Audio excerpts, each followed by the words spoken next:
Hi there, fellow YouTube researcher. Are you trying to figure out more about Bloomington, Minnesota? Are you trying to decide between here or Richfield or even parts of Apple Valley, South St. Paul to be the right place and the fit? Well, don't worry, because that's exactly what we're gonna try to help clear up for you today. In this video, we're gonna do a little walking tour of the Mall of America, parts of Bloomington, and more specifically, we're gonna go and look at 3 different properties so you can compare and contrast across them. Let's get a look at it. Let's go.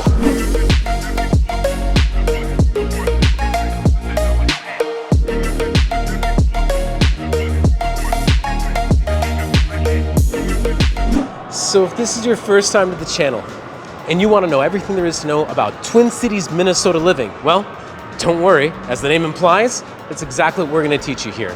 But if you want to make sure that you're the first to know anytime new content gets put out, talking about different suburbs, talking about the Twin Cities, make sure you hit the subscribe button and tap that bell for notifications so that you'll always be in the know with us.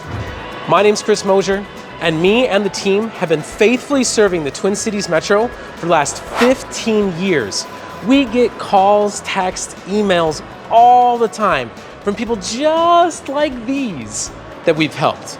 We absolutely love it. Whether you're making a move in 7 days or 70 days, shoot us a message, drop us a line. We'd love to help you make a smooth move to the Twin Cities or anywhere else we're in. And with that being understood, let's take a look at Bloomington.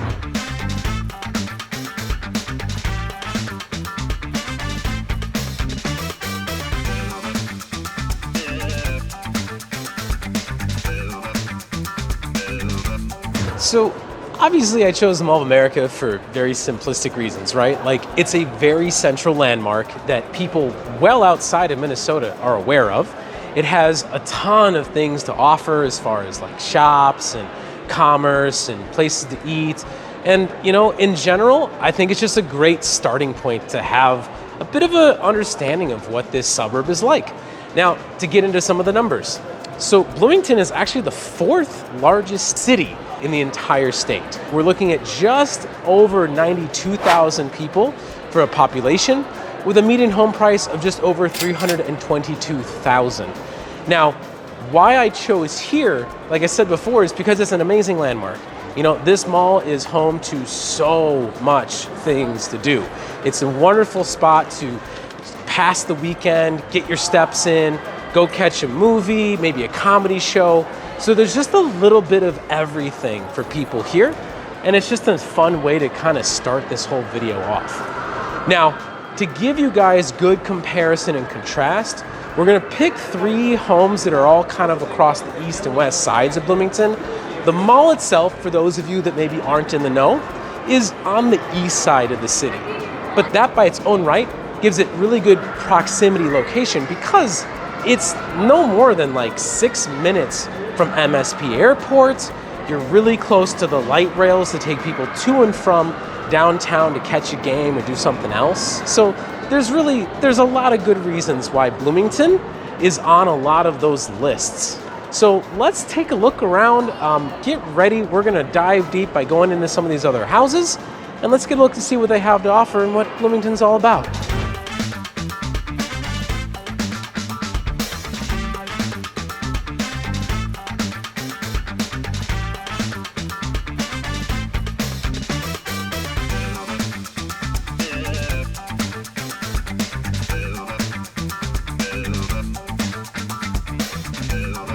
All right, guys, so first up on the tour, we've got a really good starter home neighborhood to take a look at here. We're in the Kennedy South neighborhood, which is named as such because of its proximity to, Kennedy Bloomington, which is the actual high school out here. But you'll find most of these, by comparison, built in like the 60s or 70s. A lot of ramblers, and really in general, it's great proximity more on the east side of Bloomington to a lot of the stuff that Bloomington has to offer. We're really close to 98th Street, which is one of the main streets that runs kind of like parallel east and west, but it takes you to the Oxborough retail outlets, which are just across the street. There's some places to eat, some different grocery stores, and then on top of that, you've even got a way to get into the Normandale Community College, which you'll hear me talk about of my pros and cons videos. But the one we're looking at right now, just behind me, is 3-bed, 2-bath, at about 1650 square feet. We're looking at just about 220 a square foot. Now, that makes this one actually, ironically, even at its price point at $360, it makes it the most expensive one that we'll look at today in terms of dollars per square feet. But you know, that's just one metric that we overall use to really discuss the value of a property. So definitely something to consider. But this one's had, you know, I had to get a little bit further out. It's dumb luck. The guy's standing in his driveway while I'm shooting it, but we'll put some more pictures up to talk about it. The property itself actually had, you know, updated roof. They updated the appliances with stainless steel, some decent updates throughout it, but you know, it's still only about just under 1700 square feet. So there's still, you know, not a ton of room to play with. So you've really got to make the most of the space you have. But again, these for the most part tend to be really good starter home areas within Bloomington, but we're going to get a look at what the difference is between starting here on the east side and working gradually more west to where you find the more, you know, higher end developments, maybe some higher end finishes, and better proximity to some of the you know, overall state parks and amenities that Bloomington has to offer. So let's go take a look at those today as well.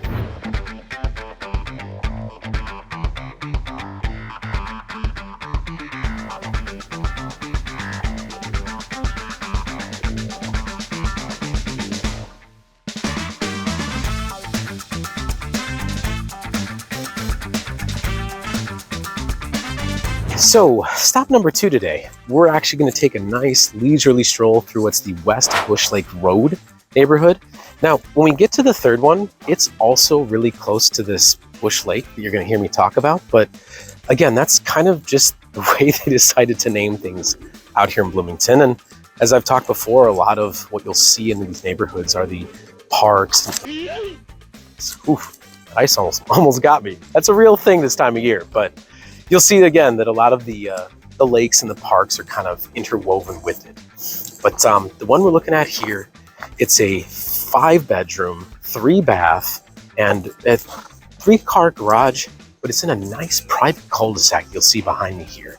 So again, this really kind of sets it up nicely to be a quiet space, probably not a lot of through traffic you got to worry about, some mature trees that go throughout it, and coming in right in kind of like the lower end of the 200s, 198 a square foot.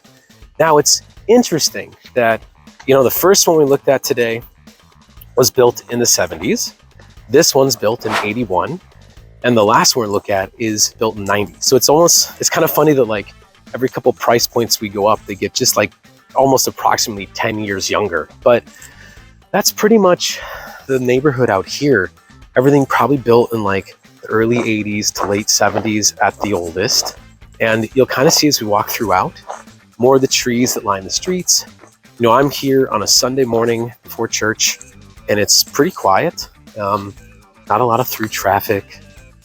You know, I've got some snowmen built in the various lawns and yards. So overall, yeah, it's very typically West Bloomington that we're still in. And that's going to be the biggest distinction between here and the last one we saw is just the difference between East and West Bloomington. You'll hear me talk about it in my pros and cons video, but there really is, you know, amongst the local residents, West Bloomington tends to just be a little bit more established. The homes tend to be a little bit more new, and they have slightly bigger lots and yard space.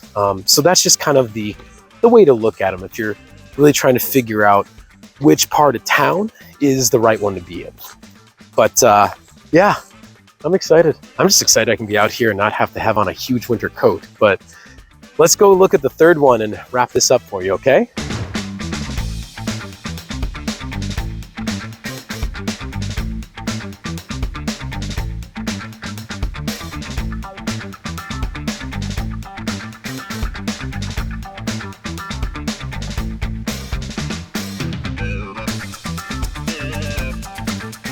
Last but not least, we're here in the South Bay neighborhood of West Bloomington. Again, this one is a $1.37 million 5-bedroom, 6-bath, just under about 6,700 square feet, puts it around 205 a square foot. Now, this neighborhood in general, all the homes are spacious. All of them are just like, again, something out of a movie. This one in particular sits on a private cul-de-sac on about half an acre's worth of land. It's got 4 master bedroom en-suites to boast. It has an 8-car heated garage. And again, it's all spaced here. It's the one behind me within a private cul-de-sac. Now, this area in general is very close to Bush Lake Park, Bush Lake itself. The property we're looking at actually has a private pond. So this is another example, you've maybe heard me talk about it in some of my other videos, of neighborhoods that were designed specifically to have a little more room, a little more space, bigger lots, private trees, and then kind of nestled within nature. And I'd say out here, like all of these that we're gonna kind of, check some of the B-roll while I'm driving around, all of these look very impressive. They all have like a nice sense of space, and they're all very unique. So now this one's built in 1990. As I talked about before, that's one of the only drawbacks, really, if you want to call it that, to Bloomington in general, is it's just built out. But 33 years, I'm a little over 33 years. I don't think I'm old, so there's just personal preference to it. But all of these were definitely, really designed to have some unique features. Nothing here looks like the other house next to it. And they've all got the tall, mature trees that kind of, flank the rest of the lot. So all in all, it's a nice one. And at 205 a square foot, it's kind of smack dab in the middle of the other two that we looked at today. So definitely something nice, something to consider about it.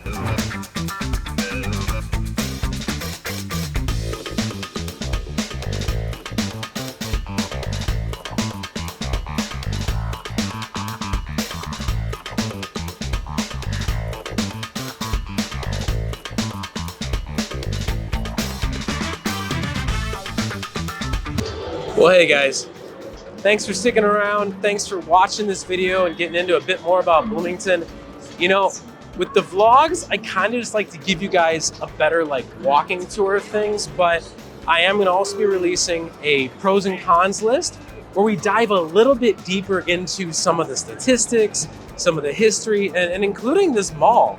This mall was one of the reasons, back in 1994, I'm dating myself a bit here, this mall is one of the reasons my family moved here.